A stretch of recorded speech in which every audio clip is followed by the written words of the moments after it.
और HSSC ने परीक्षा की तैयारी कर ली है। मई महीने में 1 टाइम रजिस्ट्रेशन होगा। अब तक सिर्फ एक बार ही CET की परीक्षा हुई है।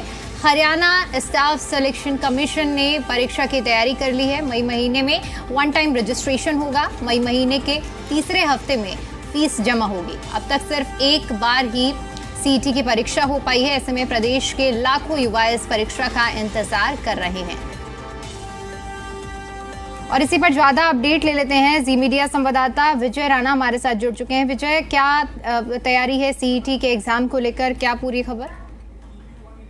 बिल्कुल, प्रदेश के युवाओं के लिए एक बड़ी खबर है कि सरकार ने तैयारी शुरू कर दी है। हरियाणा स्टाफ सिलेक्शन कमीशन ने इस परीक्षा की तैयारी शुरू कर दी है, क्योंकि अब हरियाणा में जो C और D ग्रुप के जो बच्चे भर्ती होते हैं, नौकरियों सरकारी नौकरी लगते हैं, वो अब CET परीक्षा के माध्यम से लगते हैं। कॉमन एलिजिबिलिटी टेस्ट इसे कहा जाता है। और इस टेस्ट को उत्तीर्ण करने के बाद ही बच्चों को नौकरी के लिए अगली टेस्ट के लिए बुलाया जाता है। तो यानी ये टेस्ट एक दरवाजा कह सकते हैं सरकारी नौकरियों का। और क्योंकि इससे पहले सिर्फ एक बार ही ये टेस्ट हो पाया है, उसे भी कई साल बीत चुके हैं, तो इस वजह से भर्तियां भी जो है वो भी नहीं हो पाई C और D ग्रुप में। तो अब जो युवा हैं वो इंतजार कर रहे हैं कि ये टेस्ट जल्द से जल्द हो।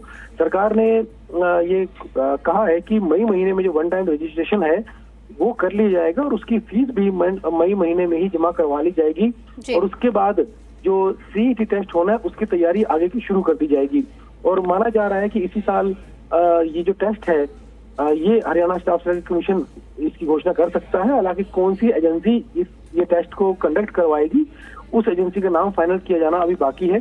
लेकिन स्टाफ सिलेक्शन की ओर से जो ये तैयारियां हैं परीक्षा की, वो अब शुरू कर दी गई है, क्योंकि इस मुद्दे को मुख्यमंत्री की ओर से विधानसभा में भी उठाया गया था कि जल्द से जल्द CET की जो परीक्षा है वो करवाई जाएगी। और अब उसकी तैयारियां शुरू हो चुकी हैं और मई महीने से रजिस्ट्रेशन इसका शुरू हो जाएगा। और उम्मीद की जा रही है कि रजिस्ट्रेशन के बाद जल्द ये परीक्षा हो जाएगी, ताकि जो युवा है वो सरकारी नौकरियों के लिए अप्लाई कर सकें। जी विजय, पूरा प्रोसेस क्या रहेगा? जिस तरह से अभी इसमें जिक्र किया जा रहा है 1 टाइम रजिस्ट्रेशन का, तो युवा कैसे इस पूरे प्रोसेस को कर सकते हैं, क्या जानकारी?